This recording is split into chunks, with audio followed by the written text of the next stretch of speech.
बिना time waste किए चलिए सीधा आज के इस एक्सप्लेनर में गहराई से उतरते हैं।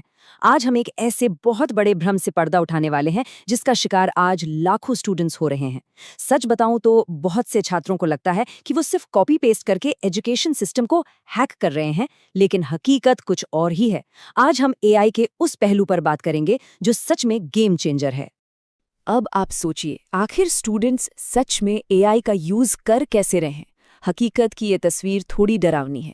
पूरे भारत में लाखों स्टूडेंट्स बस आंख बंद करके अपने असाइनमेंट्स चैट जीपीटी में डाल रहे हैं और वहां से आउटपुट कॉपी पेस्ट कर रहे हैं। उन्हें अंदाजा भी नहीं है कि उनके प्रोफेसर्स और आगे चलकर उनके इंटरव्यूअर्स इस रोबोटिक एक जैसे काम को कितनी आसानी से पकड़ सकते हैं। ये कोई स्मार्ट हैक नहीं है, ये एक बहुत बड़ी गलती है। और इस प्रॉब्लम का स्केल कितना बड़ा है ये आप इस नंबर से समझिए। टर्निटिन की एक रीसेंट रिपोर्ट बताती है कि 2023 और 2025 के बीच एआई द्वारा बनाए गए असाइनमेंट्स के सबमिशन में 300% का भारी उछाल आया है। यानी एआई से चीटिंग करने की जो ये रेस चल रही है ना, उसमें कॉपी पेस्ट करने वाले पहले ही हार चुके हैं। सिस्टम बहुत तेजी से इन चीज़ों को पकड़ रहा है। तो मार्केट की कड़वी सच्चाई क्या है? भारत में 43 मिलियन यानी 4 करोड़ से भी ज्यादा स्टूडेंट्स जल्द ही ग्रेजुएट होंगे। और मजे की बात देखिए, सबके पास बिल्कुल एक जैसे एआई जनरेटेड रेज्यूमे, एक जैसे स्टेटमेंट ऑफ पर्पस और एक जैसे प्रोजेक्ट रिपोर्ट्स होंगे। जब 4 करोड़ लोगों का काम बिल्कुल एक जैसा होगा तो रिक्रूटर्स के लिए ये सिर्फ एक स्पॉट द डिफरेंस गेम बनकर रह जाएगा। नतीजा, ऐसे स्टूडेंट्स पूरी तरह से अनएम्प्लॉयबल यानी रोजगार के अयोग्य बन जाएंगे। और यही चीज जॉब मार्केट को पूरी तरह से बदल रही है। लिंक्डइन की 2025 इंडिया वर्कफोर्स रिपोर्ट का डेटा देखिए। लगभग 78% हायरिंग मैनेजर्स अब इंटरव्यूज के दौरान कैंडिडेट्स की एआई फ्लुएंसी का टेस्ट लेते हैं। यानी अब सिर्फ डिग्री काफी नहीं है। तो आखिर ये एआई फ्लुएंसी है क्या? हायरिंग मैनेजर्स को इस बात से कोई मतलब नहीं है कि आपको चैट जीपीटी खोलना आता है या नहीं। वो ये देखना चाहते हैं कि क्या आप एक वर्कफ्लो डिज़ाइन कर सकते हैं, क्या आप कोई प्रोटोटाइप बना सकते हैं या किसी प्रोसेस को ऑटोमेट कर सकते हैं। उन्हें पक्का सबूत चाहिए कि आप एआई का इस्तेमाल करके कुछ फंक्शनल बना सकते हैं। पैमाना अब पूरी तरह शिफ्ट हो चुका है। तो इस प्रॉब्लम का हल क्या है? चलिए बात करते हैं एक नए माइंडसेट की, जिसे हम कहते हैं सीखें, बनाएं, कमाएं लूप। पारंपरिक शिक्षा की जो सीधी पाइपलाइन थी ना कि पढ़ो और नौकरी ढूंढो, वो अब टूट चुकी है। उसकी जगह अब इस निरंतर चलने वाले 3 चरणों के लूप ने ले ली है। और ये लूप ठीक उसी पल स्टार्ट हो जाता है जब एक स्टूडेंट एआई के साथ इंटरैक्ट करने का अपना तरीका बदल देता है। सिर्फ एक कंज्यूमर बनने के बजाय एक क्रिएटर बनना। फेज 1 को थोड़ा ब्रेक डाउन करते हैं। ये एआई को महज आंसर छापने की मशीन समझने के बजाय उसे एक इलीट पर्सनलाइज्ड ट्यूटर की तरह यूज करने के बारे में है।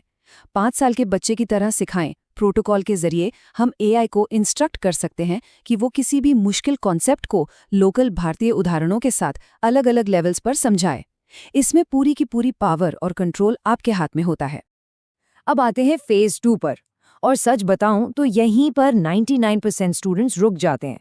लेकिन जो टॉप 1% हैं, वो अपने पैसिव नोट्स को एक फंक्शनल टूल में बदल देते हैं। वो सिर्फ पढ़कर नहीं छोड़ते, वो एक financial health checker, interactive history quiz bot या डीएसए डाउट सॉल्वर जैसे एसेट्स तैयार कर देते हैं जो असल में किसी काम आते हैं।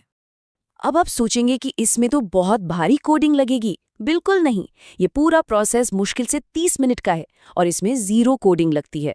ओपनएआई के कस्टम जीपीटी बिल्डर या गूगल जेम्स जैसे प्लेटफॉर्म्स का यूज करके बस अपनी क्लास नोट्स की पीडीएफ अपलोड करनी है, एआई को एकदम सख्त इंस्ट्रक्शंस देने हैं, उसे टेस्ट करना है और फिर असली फीडबैक के लिए शेयर कर देना है। देखते ही देखते आधे घंटे में एक वर्किंग एआई प्रोडक्ट तैयार। और अब सबसे मजेदार हिस्सा, फेज 3 यानी मोनेटाइजेशन। जब आपने एक टूल बना लिया तो उसकी मार्केट में वैल्यू है। आप इसे कॉलेज कैंपस में अपने दोस्तों को व्हाट्सएप के जरिए 100 से 500 रुपए में सेल कर सकते हैं। रेंट प्रॉम्प्ट्स जैसे प्लेटफॉर्म पर बंडल बनाकर लिस्ट कर सकते हैं या फिर लोकल कोचिंग इंस्टीट्यूट्स के लिए टूल्स बनाकर 5,000 रुपए तक की फ्रीलांस सेटअप फीस चार्ज कर सकते हैं। ये पैसा आगे की पढ़ाई को फंड करने के काम आ सकता है। चले इस फ्रेमवर्क को असल दुनिया में काम करते हुए देखते हैं। कुछ स्टूडेंट बिल्डर्स के असली एग्जाम्पल्स लेते हैं। इन 2 कहानियों को देखिए। एक तरफ स्नेहा है जिसने अपनी इंटर्नशिप के लिए एक एआई जनरेटेड एप्लीकेशन भेजी और उसे तुरंत रिजेक्ट कर दिया गया। क्यों? क्योंकि उस रिक्रूटर ने उसी हफ्ते ऐसी 201 जैसी एप्लीकेशंस पढ़ी थीं। दूसरी तरफ है अर्जुन। अर्जुन के इंजीनियरिंग मैनेजर ने उसका सीजीपीए पूछा तक नहीं। उसे सिर्फ इसलिए हायर कर लिया गया क्योंकि अर्जुन ने अपना खुद का एक काम करने वाला कस्टम जीपीटी ट्यूटर बनाया था। डिफरेंस साफ है। और अर्जुन की कहानी यहीं खत्म नहीं होती। उसने जो डीएसए ट्यूटर बनाया, उसके लिए उसने सिर्फ 200 रुपये प्रति माह चार्ज किया। उसके पास 40 सब्सक्राइबर्स हो गए, जिसका मतलब है 8,000 रुपये की पैसिव इनकम। ये साफ प्रूफ करता है कि अगर माइंडसेट सिर्फ कंज्यूम करने का नहीं बल्कि बिल्ड करने का हो तो उसके फाइनेंशियली भी बहुत शानदार रिजल्ट्स मिलते हैं। अगर किसी को लगता है कि इसके लिए उम्र या एक्सपीरियंस की ज़रूरत है तो देहरादून के कबीर की कहानी सुनिए। वो 11वीं क्लास में है, उसे कोडिंग की एबीसी भी नहीं आती, फिर भी उसने सिर्फ 45 मिनट में एक ब्राउज़र गेम बना डाला। पहले ही हफ्ते में उसे 500 प्लेज मिले और इम्प्रेस होकर उसकी खुद की टीचर ने उसे एक नया टूल बनाने के लिए 2,000 रुपये दिए। मतलब बैरियर्स अब पूरी तरह ख़त्म हो चुके हैं। तो चलिए अब थियरी से निकलकर सीधे एक्शन पर आते हैं।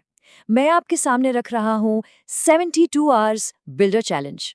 ये रहा आपका 3 दिन का एकदम सॉलिड प्लान, जिसमें एक भी रुपया खर्च नहीं होना है।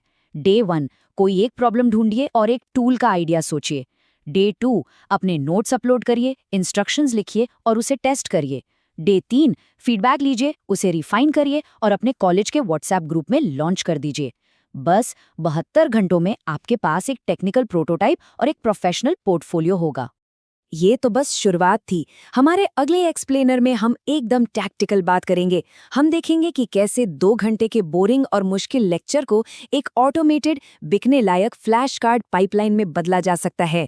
अगर आप इसे लेकर सीरियस हैं तो rent prompts student builders community से जुड़ना और इस 30 दिन के चैलेंज का हिस्सा बनना आपके लिए एक बहुत बड़ा स्टेप हो सकता है।